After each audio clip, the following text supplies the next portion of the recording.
flag of the United States and to the republic for which it stands, one nation, under God, indivisible, with liberty and justice for all.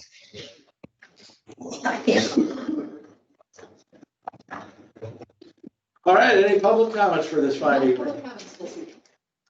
All right, everybody should have the meeting minutes for October 15th, 2020. Please review those for any changes, additions, deletions, corrections.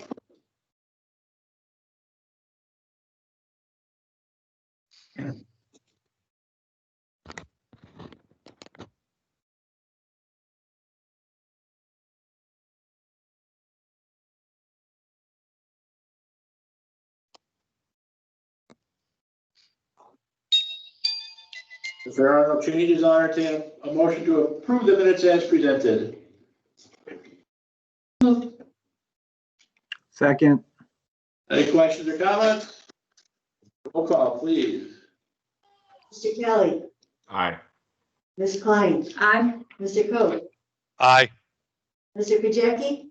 Aye. Mr. Reed. Aye. Mr. Robinson. Aye. Motion passed 6-0. All right, Mr. Hedges has a few items here tonight. Mr. Mayor, we have a motion to approve the 2021 village board meeting schedule. Any questions or comments on the board meeting dates? All right, then I will entertain a motion to approve the village board meeting schedule for 2021. So move. Second. Or third. Who's second? Toby. Okay. All right, any questions or comments? Roll call, please. Ms. Klein. Aye. Mr. Kelly. Aye. Aye. Mr. Reed. Aye. Mr. Kajeki. Aye. Mr. Coe. Aye. Motion passed 6-0. Mr. Mayor, we now have a motion to approve the 2021 village holiday schedule, which includes 11 holidays, including Veterans Day. Any questions on the holiday schedule? All right, then I will entertain a motion to approve the 2021 holiday schedule for the village of Hampshire. So moved. Second. You got that second? Yes. Any questions or comments? Roll call, please. Mr. Coe. Aye. Mr. Kajeki. Aye. Aye. Mr. Robinson. Aye. Mr. Kelly. Aye. Ms. Klein. Aye. Motion passed 6-0. Mr. Mayor, we now ask consideration of a resolution approving an intergovernmental recipient agreement for coronavirus relief fund with Kane County, Illinois. And I'll be happy to discuss it briefly. 15. What time? So Mayor, if I can just briefly explain where we are in the CARES Act funding process. Our allocation was approved by the county board about 2 weeks ago. That amount is $372,000. And we've now been asked to resubmit for the third time on a new form, our request again. But what arrived on Monday is this intergovernmental agreement, which is in your packet. The state's attorney's office, when they distributed the agreement to all 22 municipalities, told us that they would not accept any amendments at all. So although Attorney Schuster has reviewed the document, we've been told that no amendments are permitted. They will be rejected by the county board. There is only really one, basically what this is an indemnification agreement. Take a look at it. It indemnifies the county if we use the funds for what they were not allocated for by the Department of Treasury. So that's the bottom line. And there's really, this is important for us to do this so that we can complete our final application tomorrow, send it in tomorrow, and then we'll be expecting funding in the next 30 days.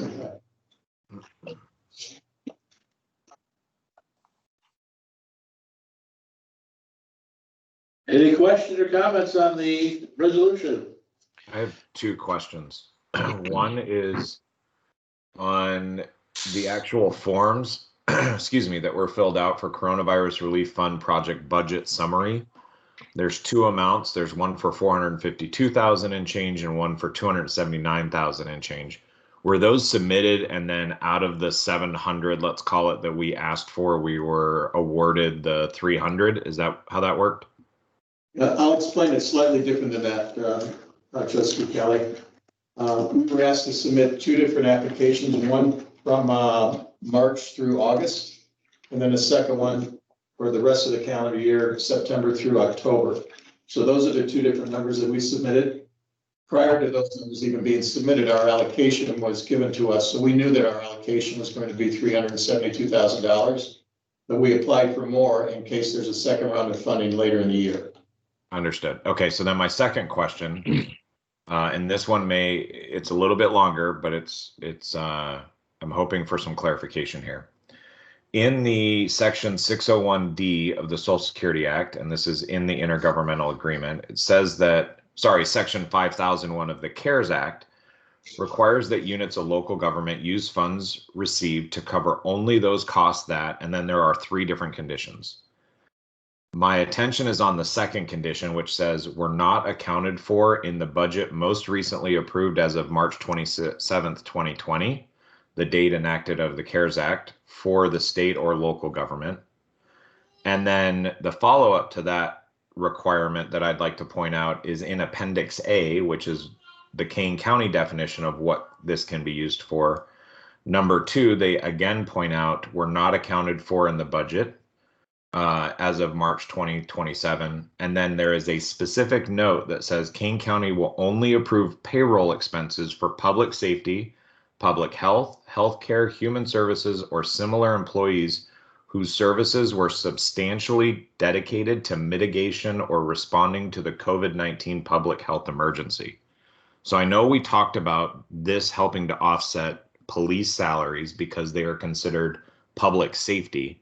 However, the way I'm reading the regulations and directly what Kane County has put it in here is unless they were substantially dedicated to mitigating or responding to the COVID-19 public health emergency, it seems as though we cannot use these funds for any of that payroll. Is that accurate?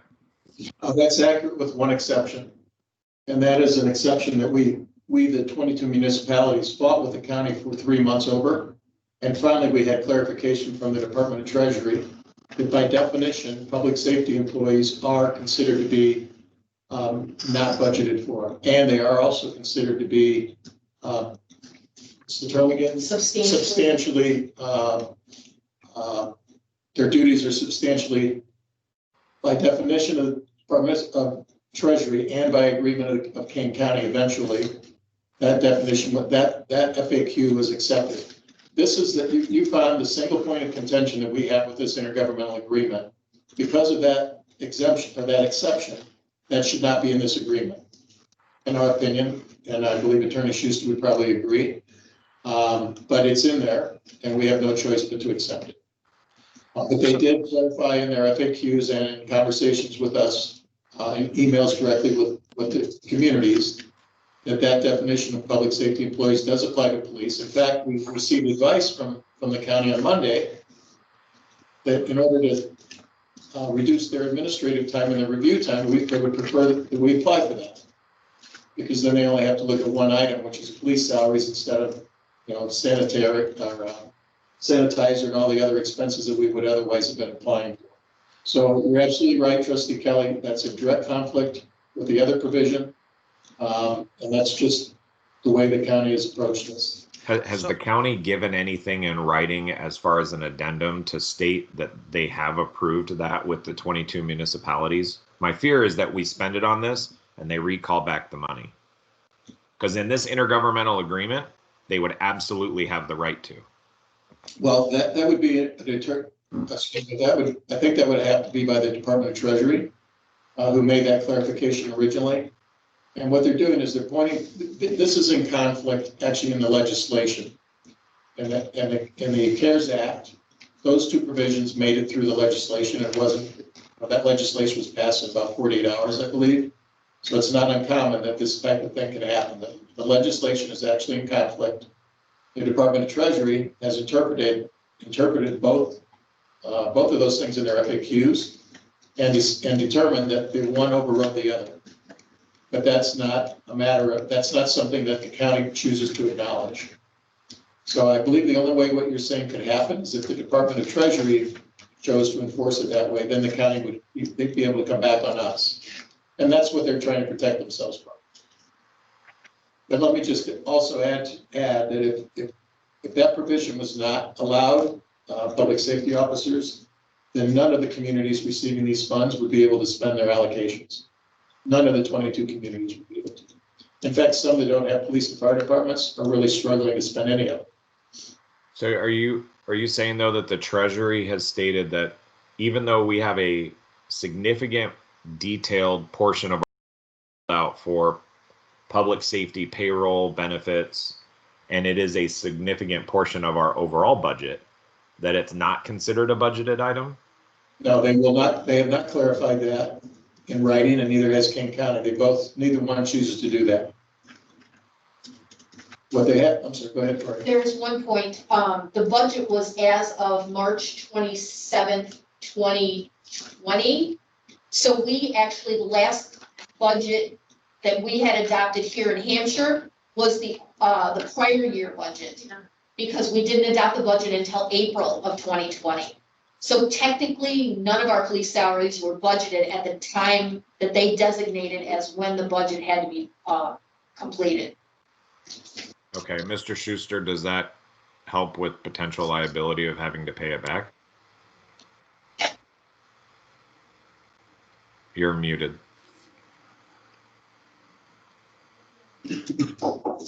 It may, but Mr. Hedges is zeroed in on what the conflict is. The Department of Treasury says that there's a presumption.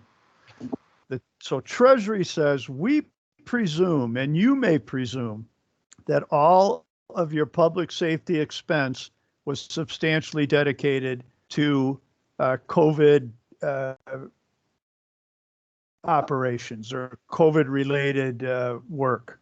The county is nervous about that, apparently, and declines to cite to that guidance that's in writing, and it's from the Department of Treasury that governs. It's the Department of Treasury that governs these funds, not the state of Illinois and not the county of Kane. So what this agreement says is, if Treasury comes back to the county because the county was given the money and the county was allowed to distribute it, if they come back on the county over this, the county can come back on the village over this. But Treasury has said this won't be an issue. Okay, thank you, everyone.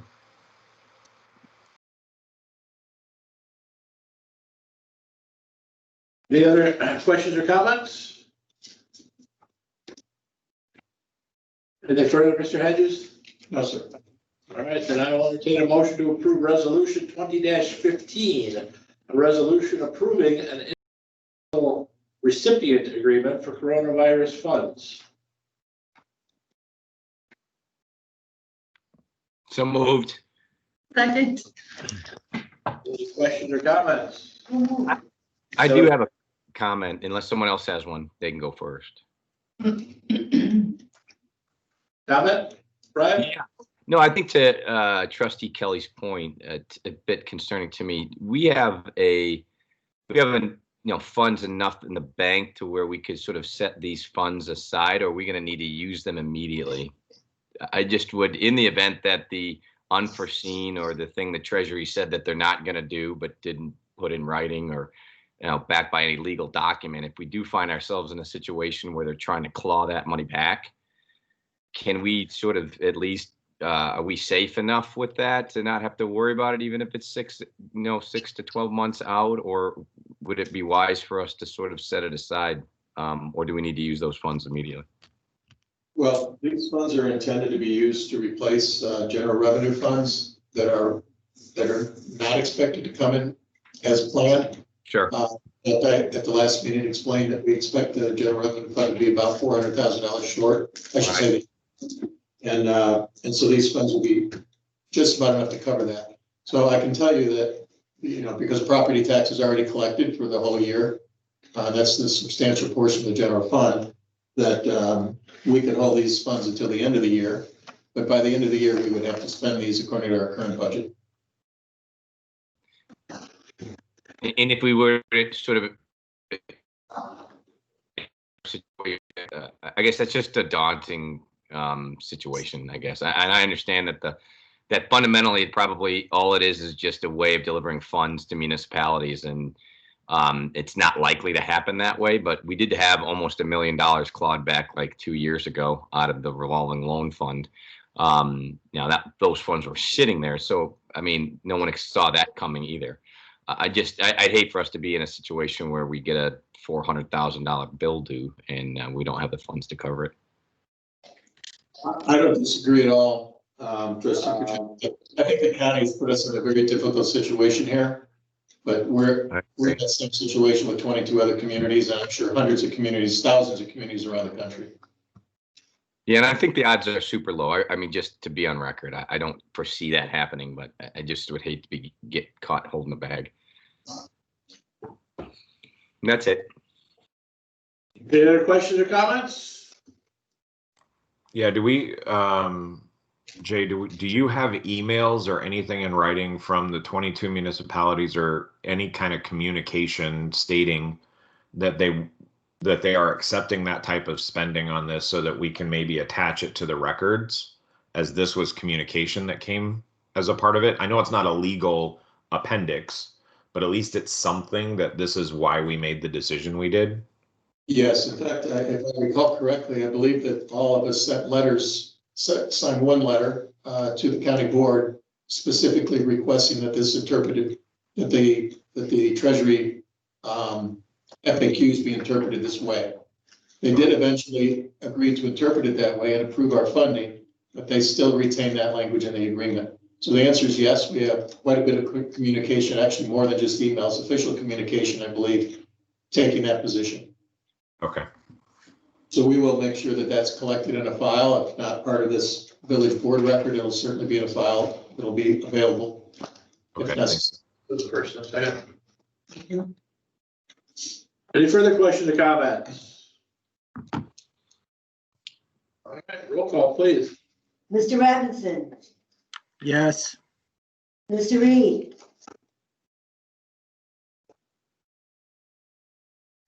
Mr. Reed, Mr. Reed?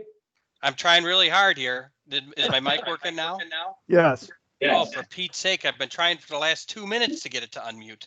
That'd be really frustrating for him. Yeah, so yes, absolutely. Mr. Krajewski, Aye. Mr. Cove, Aye. Mrs. Klein, Aye. Mr. Kelly, Aye. motion passed 6-0. Thank you. We have now a report and recommendation of the Plan Commission regarding proposed concept plan for the Oakstead subdivision. There's no action required by the village board tonight. This is just a recommendation that you're accepting from the Plan Commission. It was a 6-0 vote. You have a copy of the report, the comments that our chairman wrote, and the chairman is here in the room if you have any questions of him. So with that, we would just ask the board if you have any questions. Otherwise, it's just a matter for the record. I just want to make a statement. I want to say a sincere thank you to Mr. Maroc for the detailed notes and like information to go along with this. This is something like the zoning board we have asked for any type of explanation, and I've never seen anything as detailed as this. So I just wanted to say thanks, and I hope we get more things this detailed in the future. I do appreciate it, Mr. Kelly. I cannot take full credit for those notes, however. Whose credit should be given? Mr. Schuster. I knew it. I knew it. All right, I take all that back. So, Mr. Maroc deserves credit. He ran a very good meeting. There was a healthy discussion about the proposal, and you can see there were good participation from all the commissioners. Was this your first one as chairperson? No, Oh. It's been a while, but not my first. his first was cannabis, I think, so. But That was gonna be. it's a little bit different in this situation because the point of that meeting was to have comments made. And so those comments are to be reported to the Board of Trustees. And so that's why one reason you see this kind of detail. And it was a really good meeting. It was very well run, but also a lot of really good questions, and I thought good answers also. All right, any questions from the board for Mr. Maroc? Or about the project itself? We will not be voting on the motion tonight to approve, combine the public hearing of the Plan Commission or the ZBA because Crown has fallen behind in their submittals. So that will not be an action item, E tonight. Okay, Mr. President, the current schedule now is for the ZBA to hold a separate public hearing on December 8th and the Plan Commission on the following Monday, December 14th. Okay.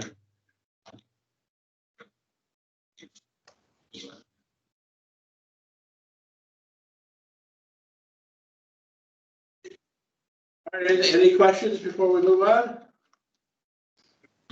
okay, if not, then the next is I would ask for a motion to amend the facade improvement program. What I'm proposing here, and I have spoken to the mayor and also to Trustee Krajewski as chairman of the BDC. With us tonight is Mama Toom, the owner of Toom Toom Restaurant, Toom Toom Thai, soon to open in Hampshire, we hope. And she mentioned to us last week a program that they had in Elgin where she has another restaurant where they did help her fund the installation of a walk-up window during the COVID virus. And it seemed like a really good idea to me. It's something that she would like to do at her store, or at her restaurant, and I thought something that fit with our facade improvement program somewhat. And so with the help of Josh, we drafted this. You have an agenda supplement in your packet, and we have I believe it's about $18,000 left in the facade improvement program. And to this point, I'm not aware of any other restaurants that would want to do this today, but it could be, for example, Subway would be eligible. Anybody that does not already have a drive up, and only in the defined area that's in the amendment. So it would not apply to any restaurants outside of that area. One question, what does that do to the fact that they're renting in a privately owned strip mall? I'm sure that, well, first of all, I have talked to the owner of the strip mall, and he's supportive of this being installed, but I know that she would have to get approval from her landlord to make that change. And she'll also have to, anybody would have to submit drawings and a quote for us. I am suggesting that in this case that I, as the village manager, upon consultation with the chairman of the BDC, be able to approve these so they don't have to go through the lengthy process that normally the facade improvement programs have to go through. And that would be a maximum of $3,000 for any one restaurant. We would still be notified of them though, right? They wouldn't just be done and we'd hear about it on the streets. Absolutely, they would come, they would be reported to you. And I'm more than happy to, if you feel the board should approve this, I certainly would not have any objection. You meet twice a month, and that I don't believe that would be a delay, that would cause any delay. Yeah, just a point of clarification for me. The writing in the new program, the highlighted portion, isn't for that area. It's for the 3,000. It would be, Jay, that you can approve any facade improvement program up to 3,000, correct? That's not the intent. if that's the way it's written, that was not my intent. Which is, I don't have a problem with that. I'm just asking because that's the way it's written in here. yeah, and I suppose that's because, in order to keep it consistent. But I don't believe we've ever had a facade improvement program with that logo in mind. The other question I have is the way it's also written in here, and I don't know, Trustee Krajewski, maybe I'd love your opinion on this since you lead this program. We limit it for one strip mall off of 72, and it looks like it's purposefully then excluding Chicken Dip and the Red Ox and other businesses that are just kitty corner to that, right? And whether that's intended or not, it's like we have a downtown facade program, and then we're just going to do this one strip mall. I'm sorry. Is there a problem with us just saying that any business in town can apply and be considered? This is from Centennial to Schmidt. So that would be from like where Rosati's is all the way up by. Oh, so it does go to Rosati. Yeah, it covers the quote unquote business district on 72. We would have to amend it if something decided to open up, if I would think that we would go to French Road. Okay, so I read that wrong. I apologize. So long as it does cover all of those. The intention was to avoid getting up into the truck stop area in that area. Right. So I guess I would like to offer some commentary on it after sort of having a chance to review it and look through it. Obviously, I understand the circumstantial reasons why we want to sort of modify the process of approval.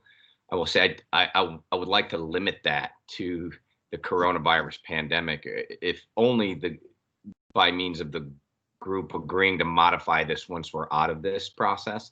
Certainly, we don't want to have it bypass the beautification, and we don't want to have it bypass BDC. We understand there's a need for that in order to expedite the process, because we want these business owners to have an opportunity to get moving on these projects quickly. That would be it. And then obviously we've modified the location. The locations that we originally had intended were very purposeful. They were designed towards our downtown area, and we wanted monies to flow there. I also understand that given the new circumstances, why we might want to consider temporarily changing that. I just would like the opportunity for us to revisit this after the pandemic's over and either eliminate this portion or modify it such that it more is similar to the original intent that it was originally designed for. At least have more discussion about it. Yeah, Ryan, it seems only two issues I have with it, really. I agree with you on that, Ryan. I think that to keep in spirit of what the facade program was meant for, which is beautification of a downtown area with really old buildings, doing a walk-up during the pandemic or helping businesses adjust because of the pandemic seems to be exactly what we just passed for the Kane County Pandemic Fund, that we should use some of. I know that's to supplement some of the budget, but use some of that for a $3,000 walk-up grant. Like, I think that we need to help the business. I wonder if it needs to be through this program, or we say, look, we're getting funds from Kane County. Let's earmark 3,000 of that for this business walk-up window. And sure, if there's another need, then we help that business out of specific pandemic funds.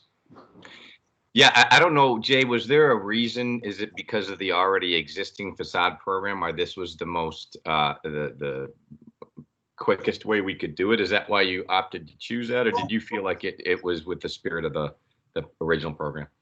No, it was really just a matter of convenience, to be honest. And there is an alternative that could be even faster. And that is that, as you all know, I do have the authority to spend up to $20,000 without board approval. I didn't want to do that without any transparency here. I thought you should discuss it. The same is true for the next item on the agenda. So if you would prefer that, I'm more than happy to handle that on a case-by-case basis with similar parameters that you see before you. And that would keep the facade improvement program probably more intact. Which I think would make me happier personally. I mean, I haven't had the chance to talk to our group about it, but we do have a meeting next Wednesday, and we can discuss it. But I just, for me, I would hate to sort of expose the facade program to, something like this, and then we forget to fix it in the future. If it doesn't have to be, wedged into a facade program thing, because it's really not that ish. It really isn't sort of in the spirit of our original concept, but I want to help the businesses. And if we could do an alternative way, that would make me happy. But I will, subject myself to the opinion of the board. Say one more thing, and I'll let you decide, but what I would appreciate is if the board, in your comments, if you choose to vote against this, if you would comment favorably upon the village manager doing it another way. I think that we should leave the facade program alone and then help out the business that needs it. I don't think that we should, by saying we should leave the facade program alone, I'm not saying that we shouldn't move forward with helping Mama Toon. Don't misunderstand me. I just think that this was a very well thought out program that's changed very little since its inception, and it's been very successful. I would hate to make it somebody's going to come to us and then we're going to spend money out of this fund for the truck stop at some point, because we've already made that precedent of changing it once. I think if we're going to keep it as a downtown facade program, we should leave it alone. Yeah, and I want to address one thing you said, Jay, with the $25,000 limit. We need to, as a board, and I'm only speaking for myself, but we need to have a level of trust in you that we know that you're going to do the right thing, and that's why you have that. I appreciate the desire for transparency, but I also don't think that we need to be in a position to micromanage what we've already given you the ability and the authority to do, especially when we see the treasury reports that Trustee Klein put together. So I'm in agreement, and I also, I want you to feel empowered that you have that right to make the decision. You're the CEO of the village, right, on the day-to-day business, and if it's a need that has to happen, then it's a need that has to happen. You have that authority. I appreciate that. I think my interpretation has always been if it's an emergency or something that's consistent with past practice, that's typically what I've done in the past. This is something that was, as it's presented, actually an amendment to the program, which obviously would require your approval. And this expenditure, I just thought, since we've never done anything quite like this before, I wanted you to be aware of it. So I'm more than happy. I appreciate your comment, and I'm more than happy to handle it that way. And I think Keep it outside of the facade program, and just come up with a different mechanism for funding up to 3,000. Is that what I'm hearing? that would be my preference personally. I'd like to leave the facade as is, and sort of into what Aaron and even Mike were saying is, leave it to the authority of Jay to make that call. It's just as long as we're, as Toby mentioned, as long as we're informed of everything, which I expect he will.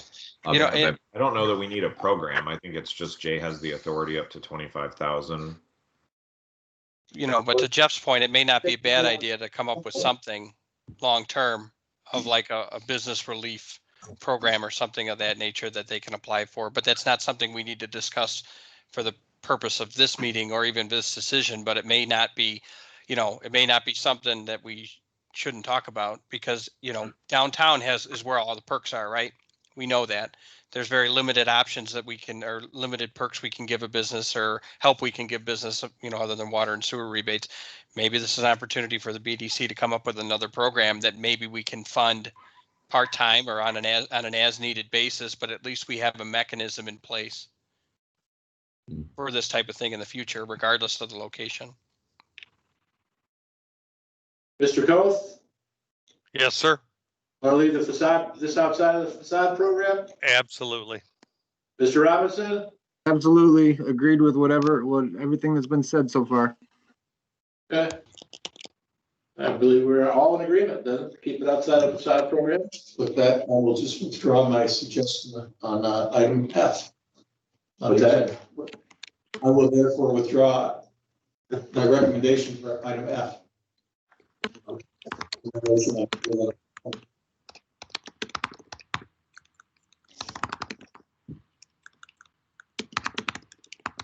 Your next item. Yeah, so the next item is, there's several attachments that were prepared by Jeannie Mayer, who's here with us tonight.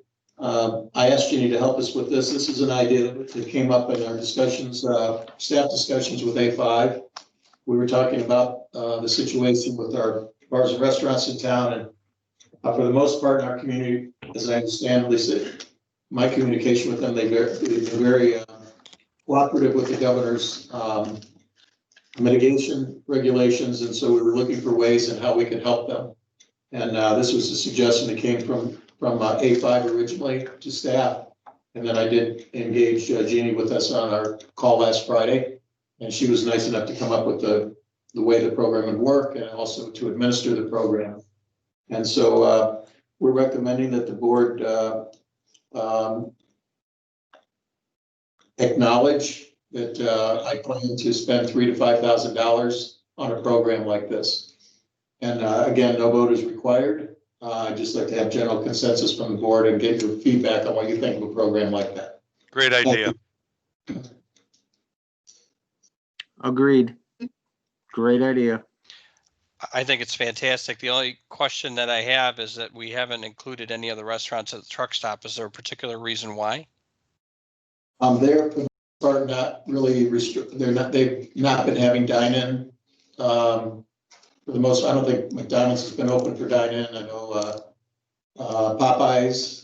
Those aren't restaurants. We don't really have any dine-in restaurants up there that don't have any other options. So that's Okay. why we didn't include them. Okay. Yes.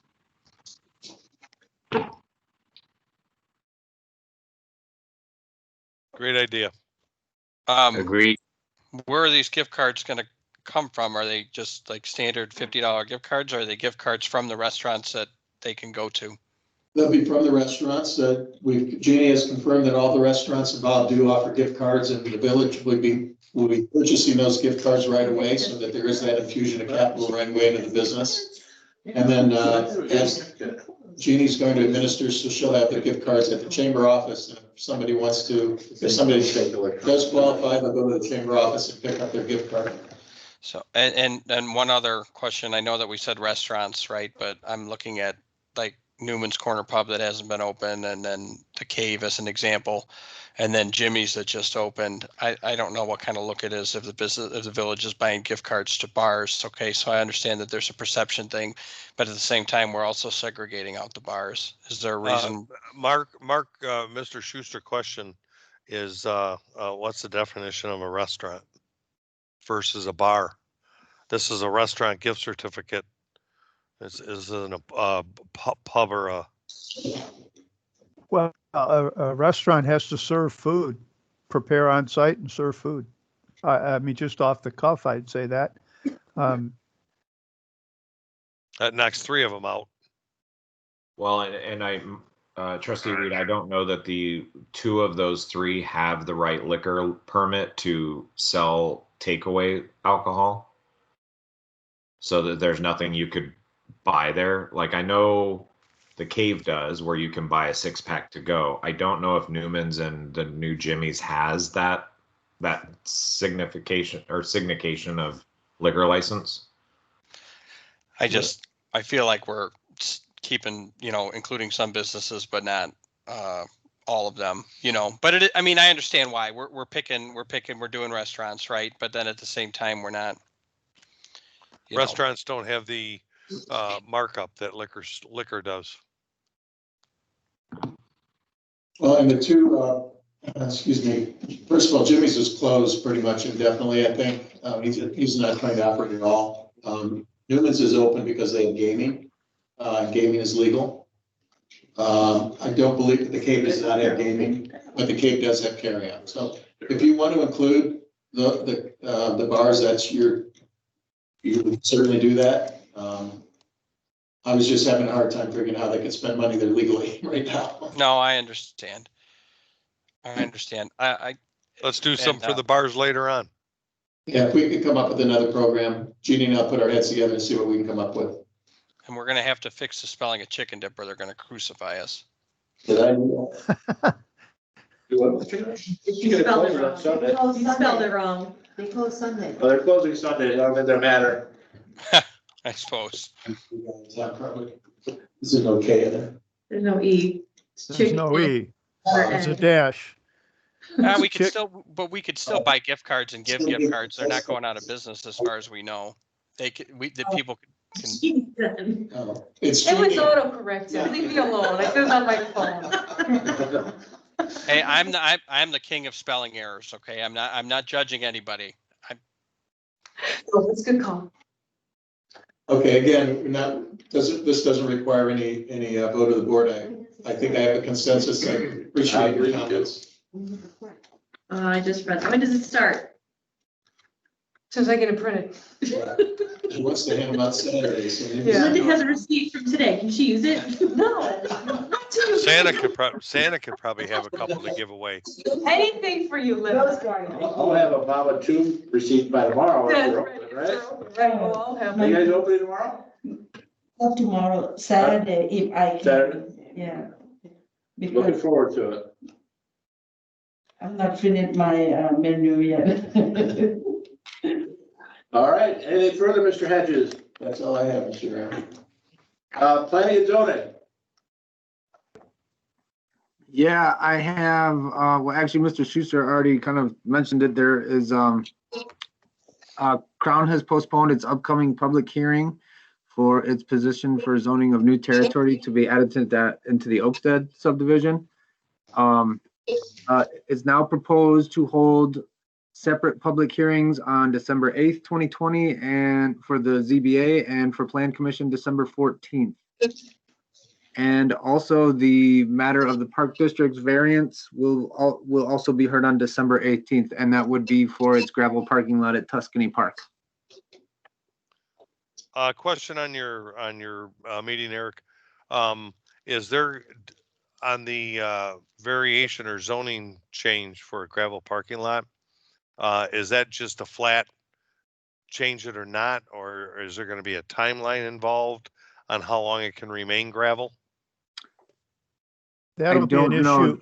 Right, that'll be an ahead. issue that the Plan Commission will have to address, whether they would, and I haven't had a discussion with the Park District about a time frame that they have in mind, but it's a question the Plan Commission ought to ask. I'm sorry, the ZBA. I misspoke. ZBA, It's a variance. It'd be the ZBA. And Trustee Coe, that, obviously that recommendation will come back to the board here for a final approval. Okay, thank you. That's all I have to report. Hey, Eric, Yes. on part of the, for this development on the two hearings, the planning as well as ZBA, do we, leading up to that, I saw that the notes from Planning Commission, do we involve the fire department, the Park District, any of the other governmental bodies that are affected by this subdivision in the planning discussions of this subdivision? I know the fire department does their own review, I believe. Correct me if I'm wrong, anyone, but I believe they look at everything as their own independent body. I'm not sure of the Park District's involvement in all of that. I can speak to that if you wish, Mr. Robinson. Sure, please do. There's a prior ordinance of the village confirming an agreement with the Park District for cooperative review of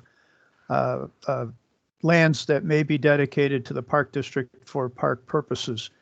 That has been brought to the attention of Crown, the applicant.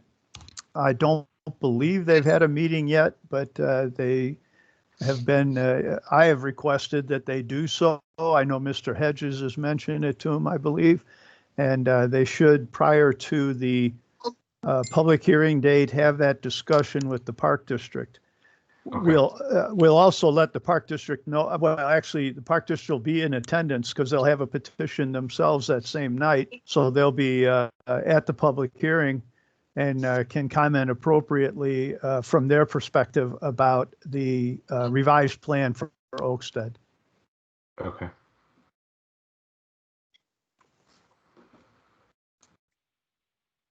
Anything further, Mr. Robinson? No, that's the only report I have. Thank you, sir. Public safety. I'll refer to Chief Thompson. Oh, yeah.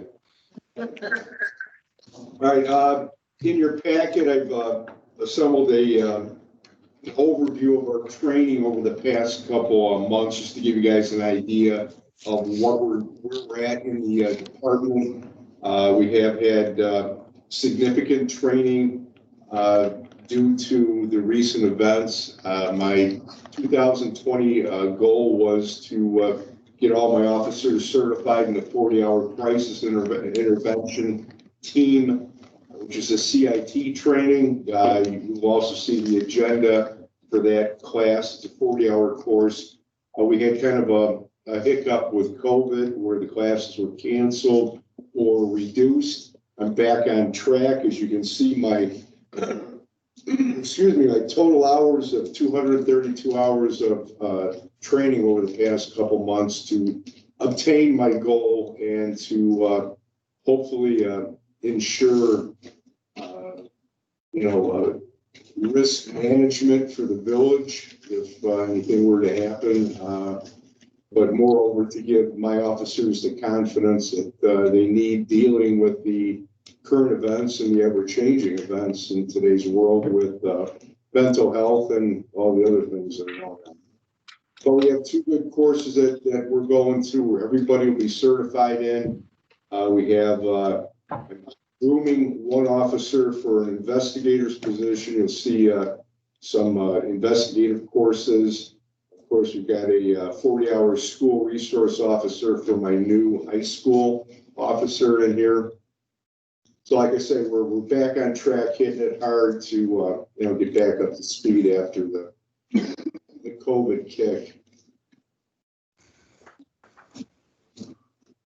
Is that it? For me, yes, sir. Okay, the other thing to report on is we've had a rash of break-ins, car burglars and all that sort of thing. And my suggestion to the police department was to get potentially like a lot of the other municipalities have, and those are the optic night camera that scans your backyard and it picks up everything from a mouse to a human.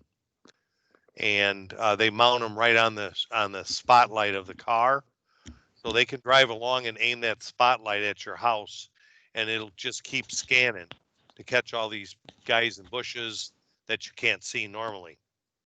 The cost to put one of these in, total for the material and the labor, is $3,900 Per car? per car. We would start off with 1, 2 would be great. But hey, Jay, could we run that through the tourism budget that we're, providing a safe community? If it were up to me, Trustee Coth, I would love to do that. Tourism. Okay. Or I was thinking of getting it from Ryan's got 8,000 Field and Trails, taking some of that. Hey, that's earning interest. I'm keeping it right where it's at. Or could we, Lori, could we dip into the water bill $20 to get one?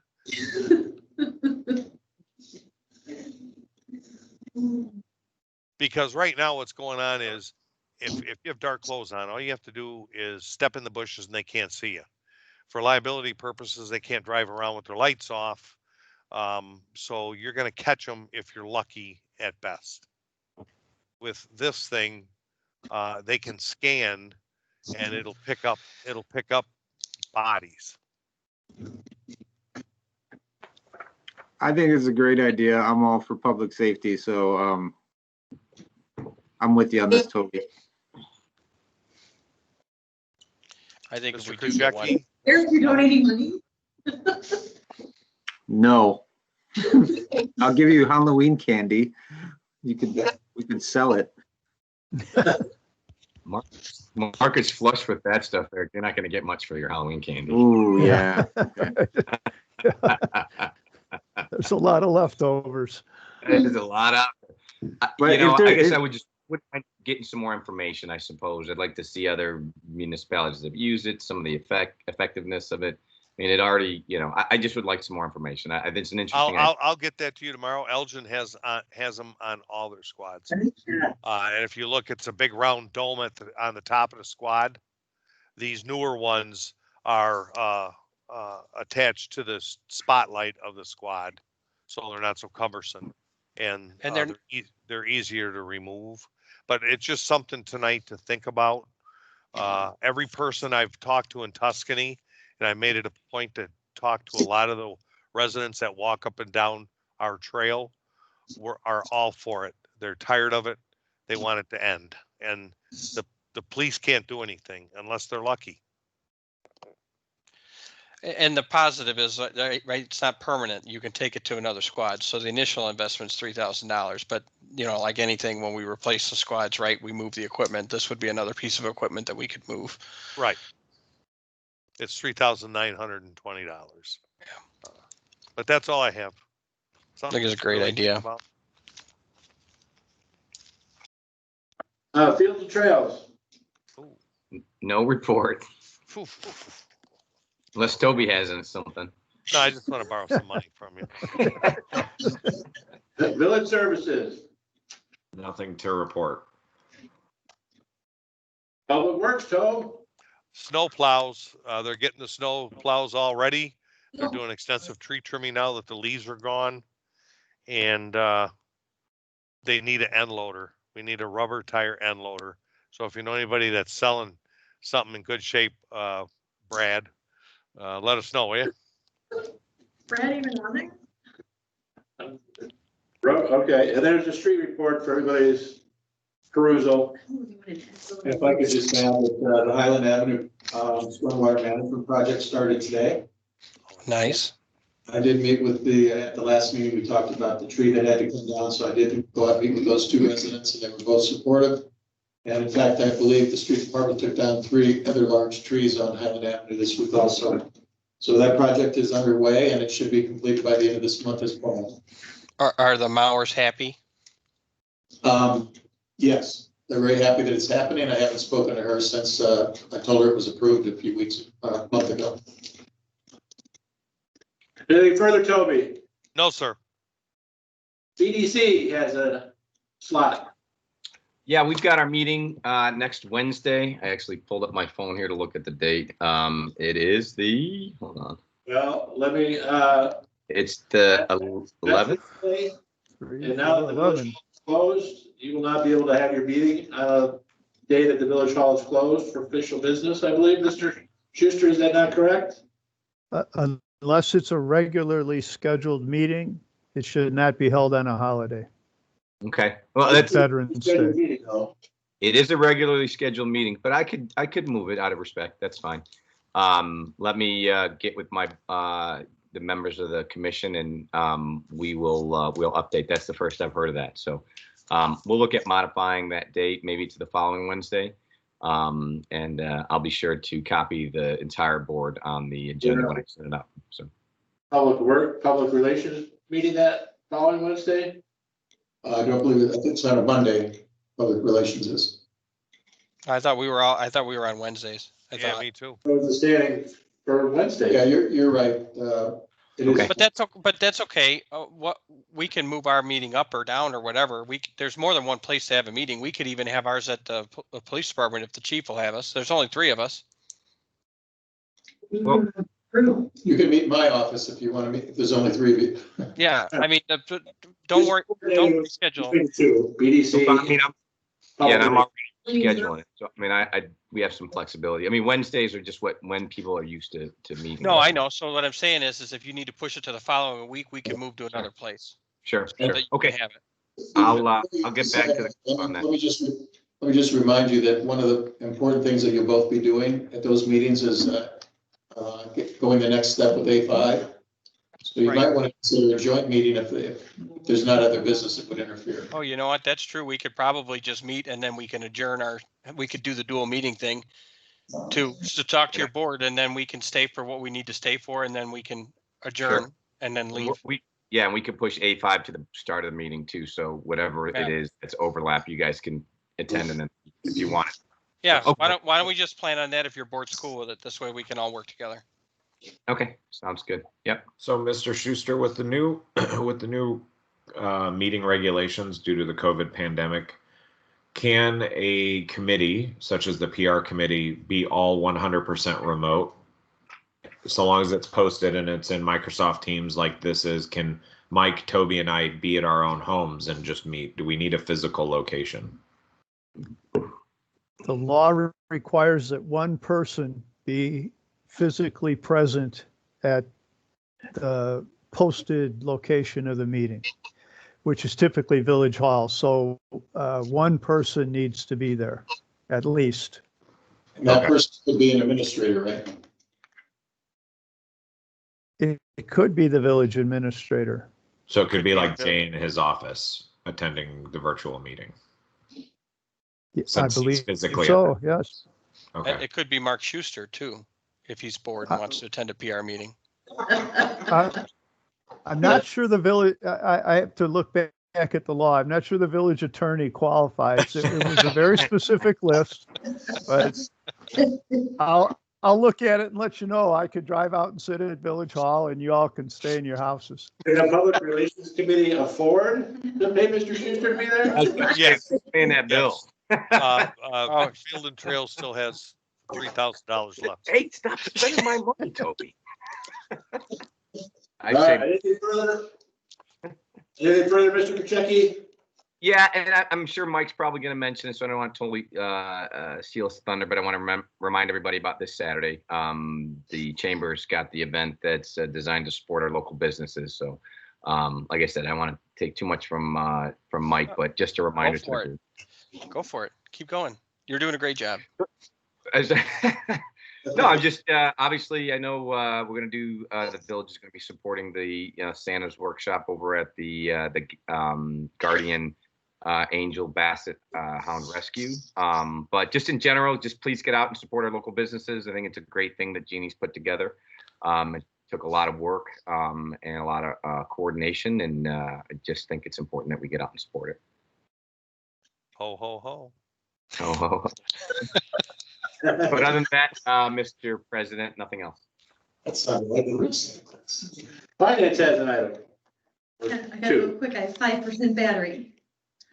You have accounts payable in front of you. We will start with reimbursements. So there's reimbursements of $1,047.73 for you to be paid on or before November 11th, 2020. Any questions? Can you make my motion? Can you make my motion? No question? No. Which one, the small one? Yeah.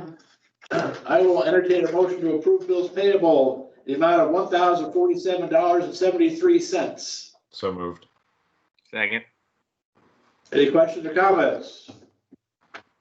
Roll call, please. Mr. Reed, Yes. Mr. Robinson, Yes. Mr. Kelly, Aye. Mr. Klein, Aye. Mr. Coe, Yes. Mr. Pajecki. Aye. Motion passed 6-0. And the really big one, $736,090.21 to be paid on or before November 11th, 2020. Questions? Just a comment. Oh, yes? If everybody looks through your checking account and start picking all of the maintenance items on the vehicles, you'll see why the 3 truck purchase was a great investment. Are you saying that we still have a lot of? Oh yeah, the 203 is ready to fall apart. That was a little over $4,000 for that, plus towing expenses. And if you look through the whole list, there's all kinds of other things that go along with that breakdown. So the 3 truck purchase was very, very needed. Any other questions? I've got one question. I think I've asked it before, so excuse me if it's redundant, but page 16, Yep. the Siegel's Cabinet Center. We are still collecting sales tax from these guys, correct? Not just giving them money every year. That's correct. Correct. Correct. And this is out into infinity, correct? Correct. Wait, I'm sorry, I may have missed this. What? Yep. Ryan didn't stutter. You're gonna like this one, Trustee Kelly. You're going to love it. Back in the day when Seagulls came to town, we gave them a forever sales tax abatement. No. It's a 50. That is not. 50-50. It's a 50% Yeah. rebate. So for every dollar you see us paying them, we have already kept our own dollar. Is that place even open making cabinets? Not They have here. an office here. Not here. That was it. Sales tax. So we're giving them sales tax on, they ain't even selling anything. No, they're No. selling, this is the address that everything is billed to, so that we're lucky enough that we still collect, for every dollar you see them getting, we're getting the same dollar. Oh, Yeah, Right. the village is getting half. These come from other locations that Seagulls have, and they route it through the Village of Hampshire's sales office. So we split 50-50 sales tax. And we realize they only do that because we're the dumb municipality that had this infinity agreement, right? Well, since we don't actually have any sales that take place in the village, I'm not sure how dumb we are. We're taking it from other communities, which we don't normally talk about very often, but it's part of what goes on. It's an agreement that was entered years ago. So let's say that they sell $100,000 worth of cabinets in community X, 100,000 in community Y, and 100,000 in community Z, we get that money. So I don't know, that's Realistic. seems like a pretty logical thing. You can't do that anymore. The state legislature outlawed these agreements. Right. I wonder why. Because they were brilliant. It was a game played back in the day. Oh, I know. And we're still playing it. I can't believe Seagulls is saying. Yeah. It must do pretty well in those locations. I think it's 3 locations, racking up 60,000 just in sales tax. They sold their lot over there. Yeah, they sold it. They still have it. Okay, can you make a motion? Any more other questions? Can you make a motion? I will entertain a motion to approve accounts payable in the amount of $736,090.21. So move. Second. Any questions or comments? Roll call, please. Mr. Coe, aye. Ms. Klein, Aye. Mr. Kelly, All right. Mr. Robinson, Aye. Mr. Reed, Aye. Mr. Gajeki. Aye. Motion passes 0. Nothing further. Nothing further, ma'am? No. Public relations has an item. No, I don't. It's just go out to Holiday on State this weekend and have a good time. Ryan covered it already. Got me off the hook. And Santa will be at the GABR, Ho, ho, ho. Yep. correct? Correct. Give me a lunch break. With lunch break. Sign up sheet out there, Michael. Did you put that out there the other day? Yeah. Yes, sir. And what are we looking to have trustees or other elected officials do? Crowd Just control? Basically, thanks to the chamber. The chamber's handling pretty much all of the setup. We just need to show up. And Need to so be elves. We have to be elves. so all we're going to be doing is they've routed the traffic or the line through the GABR building. And then there's a double door leading out to their courtyard, and that's where Santa's going to be. And so we're going to just be enforcing social distancing. And then we've got some hand sanitizer that Lori's already bottled up for us, or will be bottling up for us. We're going to make everybody sanitize their hands before they get near Santa. And then they'll take their pic. We'll let, the group, so whether it be 1 or 2 people or the family, out into the courtyard so they can take their pictures, whether it be socially distanced or masked or whatever they want to do. And then they exit, right? There's a door leading out to the courtyard, and then there's a gate leading out to State Street. So we're trying to, we set it up in a way with the chamber's help and with the GABR folks so that everybody can maintain their distance. And so what we're going to need the volunteers to do is just kind of like control traffic. That's all. Not traffic of cars, traffic of people. And who's selling the $3.50 White Claw? Santa? Who's doing what? Selling White Claws for $3.50.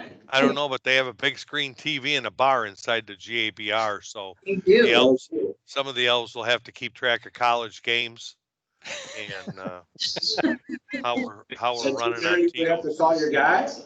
Yeah. So visit Santa early. Yeah. Yeah. We don't know Otherwise- if the condition will be in late. Santa's not going to be in good shape. Big Alabama. No, but no, the chamber's doing a great job setting it up, and it's not like years past where it's turned into a Friday, Saturday, Sunday deal where we're hoofing boxes up and down and all this other stuff. So truly, if you were thinking about volunteering and then we're on the fence because you heard how much work it was, this is the year for you. All right, anything further, sir? And you'll decide between yourself and Ryan about the meeting? Yeah. Oh, absolutely. We'll make it work no matter what. Okay. All right, any new business or other announcements? Ms. Clyde? It's been brought to my attention about a 55 speed limit sign on Allen Road in front of Prairie Ridge subdivision. It goes from 45 to 55 just before the crosswalk between the subdivisions. And now that the area is getting built up, there is traffic that does cross Allen Road. And the 55 sign is before the crosswalk. Walk fast. Wouldn't we need a traffic study to change that? It has jurisdiction over that road. They would be the ones that you would have to talk to make any kind of alteration. They maintain that road. Kane County? Yes, Kane County. That's KDOT. Toby, can you go move a 55 speed limit sign for me? Slide it down a little ways. Trust me, we put posts in every year for Coon Creek. KDOT takes them out the following Monday, and they've promised to leave them in. So they monitor that road.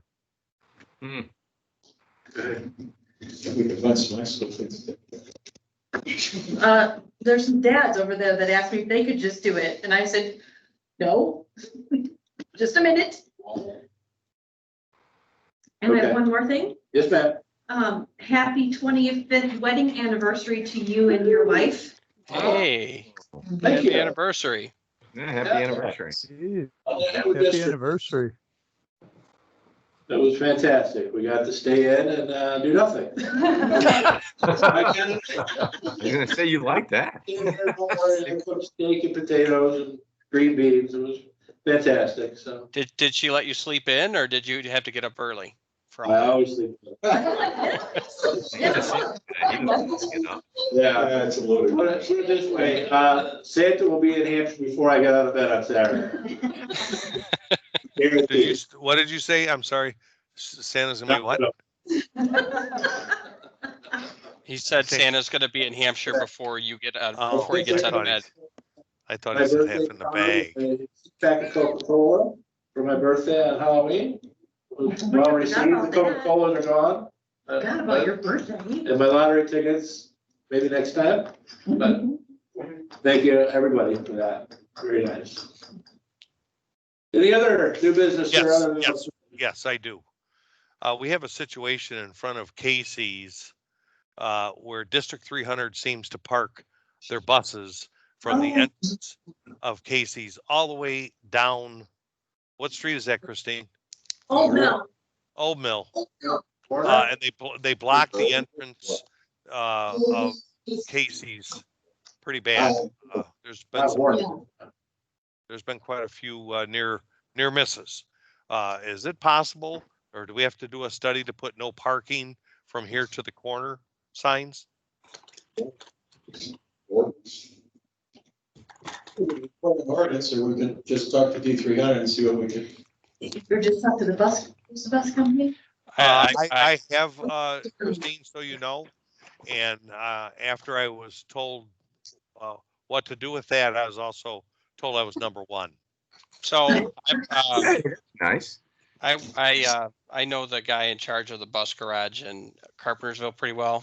They work right underneath me, so I can just talk to him tomorrow. I don't know where it'll get us, but I mean, Actually, I think maybe doing an ordinance, because waste management does stack up their garbage trucks when they're here for lunch. So it is not a bad idea, especially for the southbound lane.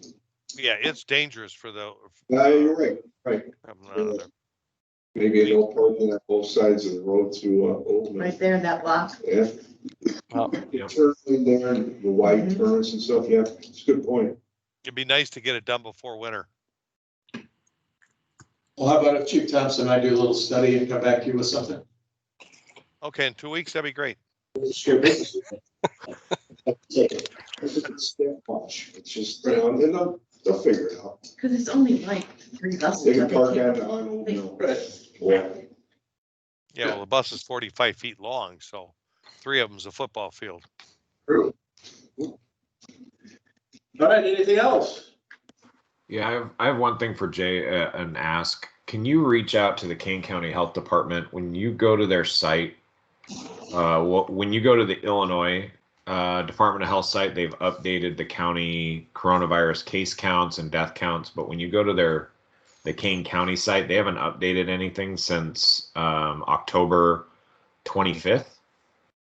So there's currently no way for us to identify how many active cases there are within our community. Okay, I'll look into that. You know, on that same kind of conversation, I've been watching the governor's press conferences, and it's pretty upsetting to hear him say things like the local municipalities and the local officials need to step up and do their part. Where, I mean, can someone correct me if I'm wrong? We really don't have authority to do much other than give people a pamphlet and tell them to go home, right? Is that, am I inaccurate in what I'm saying? No, you're correct. There is no law given to the local government to enforce on his rules. So he can get up on every day in his press conference and talk about how the cases are going up, which they are, and how we need to be doing a better job as a society, and we are. And then he can say that the local officials and the local municipalities need to do a better job enforcing this, but yet we have no ability to do so. Because the only people that have the ability to close a business is the Kane County Health Department and the Illinois State Police. Am I accurate, right? That is correct. Right. Okay, I just thought I'd bring it up because it's kind of aggravating to listen to him speak in the way that he has, pushing it back on the local officials when there's literally almost nothing that we can do to enforce his executive order, whether you feel it's legal or illegal. That doesn't matter, but there's no teeth that we have to do anything about it other than give him a pamphlet, tell him to go home. You are correct. It is very frustrating. No doubt about that. But when you got the bully pulpit, you can say what you want when you want. Right. Has there, Jay, has there been an update? I know you talked to the health department, this was probably weeks ago, with the recent news breaking about the database of contact tracing outbreaks, and then the governor saying he was going to start releasing that data. Has the county reached out to you, or is there any information to identify if there have been any outbreaks in our community, if we know of those type of situations, so that we're at least aware of it or can answer questions if the community comes to us? The answer is I've had several email conversations and one conference call with Michael Isaacson, the Assistant Director of Health in Kane County. He's told me that there were 70 locations of spread in Kane County, but he was unwilling to say even what type of places they were, what type of locations, whether they were bars or restaurants. I was really forcing his hand to say, can you confirm for us that bars and restaurants are where this is spreading so that we can tell our bars and restaurants why they're being closed? And he stopped short of that. In fact, I think he pretty well agreed that it was not happening there in Kane County. His reference was that that there were several large bars and restaurants in other parts of the state, and that's the only thing he could point to. So the answer to your question is no, they have not provided that information. I continue to ask. Okay. Mr. Schuster, is that FOIA-able? No, I would think so. Sure. But of course, it's going to be 5 days late. Well, yeah, but at least it's something. Yes. Okay. And Jay, we talked about this before. Is one of the things that I've been kind of monitoring quite a bit is the hospital surge capacity as well as the ICU bed availability over the last 6 months. And we're starting to sort of get closer to that capacity. It's not, we still have 38%, but that's a county function as far as additional tent hospitals and things of that nature. If we end up approaching something like Wisconsin started to consider maybe 4 or 5 weeks. So that's not really a local municipality thing, correct? That's correct, and I continue to talk to Chief Herman about the availability of beds, including ICU beds at Sherman Hospital. And he told me just recently that it's slightly up, but not anywhere near where it was back in the spring. Oh, because I'm looking at the Illinois Department of Health and it just says, I mean, we've been at like 45, 50 in the ICU bed availability, We're down to 38%. And then our med surge availability is down to 20%. So I've just been watching those numbers pretty regularly because that for me has always been the key to the whole thing is, do you have enough hospital space? Good. Well, I'm glad that Trevor Just feels Sherman Hospital, not overall statistics, but that's where most of our residents end up going if they're transported by the Fire Protection District. So that's the good news, I think, here. Okay. And I think it's also fair to say that there are a lot of other ICU bed being occupied by other things other than COVID this time of year as well. Yeah, no, and I think the Illinois Department of Health just monitors in general ICU bed availability as well as med surge capability, right? Independent of COVID. Just in the event that we get our cases just can continue to go up and hospitalizations as well. And I just, in the event that the county does have to get involved, I just hope, and I'm hoping it's not any time between now and the next meeting. But if it does get as bad as some are projecting it to get, is that, as a municipality, that whatever we can do to help coordinate or help in that environment, I think is going to be key. Who knows? Hopefully, the surge ends and we start to recede again. But there's very few people at least that I read on a regular basis who are predicting going in the next 3 months that things are going to go down, and things are pretty bad now. So. Yeah, I think Ryan, you're right on something too. Region 1 just went to Tier 2, where basically it's full shutdown again. We're trending to go to a Tier 2 soon. Yeah. Per the state's mitigation rules. They didn't use it. Yeah. We probably should be prepared as a village board on what that's going to mean for our businesses and our residents. Exactly. I mean, in God forbid we get to the the horror scene, which is we've got 10 hospitals. I really when I think it was north of Milwaukee put one up maybe about 4 weeks ago. That really set off my alarm bells. I know Jay, you're incredible in being on top of everything, but any way that we can coordinate and be supportive in that, if we meet that dire scenario, I just know me personally, I'm willing to help in any way that I need to. So. I want to just remind you that back in the spring there was discussion about the old Sherman Hospital in Elgin being reopened. Yeah. So I think that's the tentative plan in this area. Okay. The public place was completely outfitted in the spring, and that could probably be reactivated in a hurry. So I think pardon me. Oh, they took it all down, didn't they? Well, I'm just saying if we get that, it could be redone. They've done it once. So They took I the hospital. think we're talking about 10 hospitals here in this area. I think we're talking about probably brick and mortar somewhere, but that was the plan in the spring. Well, and one of the biggest challenges again is it's not just facilities, it's bodies to help as well.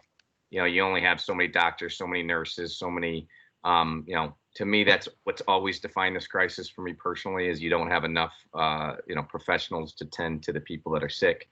But I just putting it out there is something that the board, we hope it doesn't transpire that way. But if it does, I'd like for us as a group to at least contribute in whatever way we can. I think we're all behind you, 100%.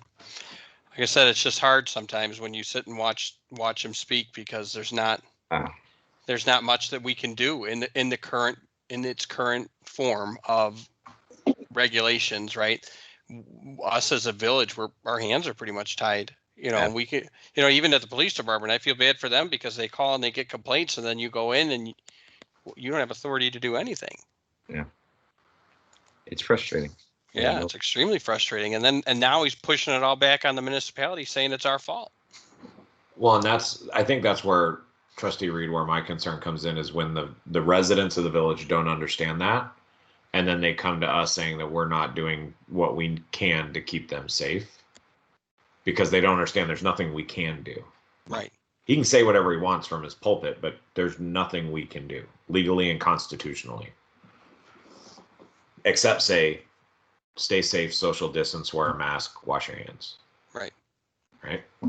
Look at Mark, he's over there smiling at us. Now we're smiling at him because he's muted again.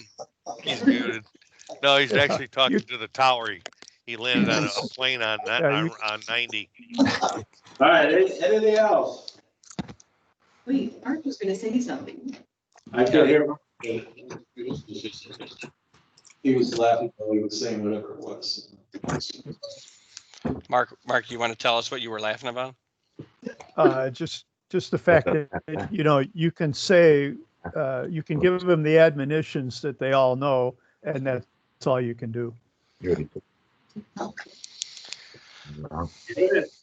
else?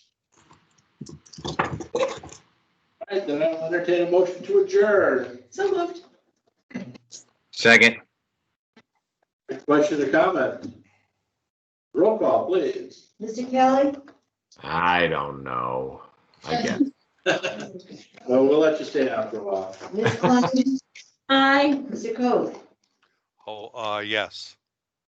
Mr. Gajeki? Aye. Mr. Reed? Aye. Mr. Robinson? Aye. Motion passed. Motion passed, 6-0. Good night, all. Stay safe. Good Hey, night. rest of it. Good night.